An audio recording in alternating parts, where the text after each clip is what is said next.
সামনেই বাঙালির সেরা উৎসব দুর্গাপুজো। আর দুর্গাপুজোর সময় কিন্তু সাধারণত সকলে 30 দিন 60 দিনের একটা চ্যালেঞ্জ করে থাকে রোগা হওয়ার, কিন্তু দিন দিন যেন আমি একটা মোটা হওয়ার চ্যালেঞ্জ করছি।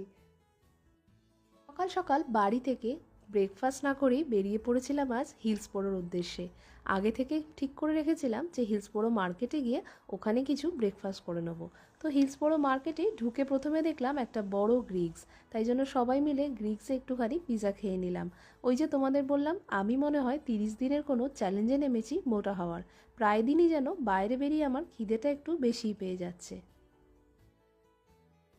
সামনেই দুর্গাপুজো, আর এই দুর্গাপুজোয় দেশে থাকতে আমরা কত আনন্দই না করে থাকি, কত নতুনত্ব খাবারই না খেয়ে থাকি। হ্যাঁ, এদেশের দুর্গাপুজোর আনন্দটা একটু কম ঠিকই, কিন্তু সাথে সাথে বড়দিন আর হ্যালোউইনের আনন্দে বাচ্চারা মেতে উঠেছে। স্কুলগুলোতে আর কদিন পরেই কিন্তু হ্যালোউইনের প্রজেক্ট দেবে। দোকানগুলোতে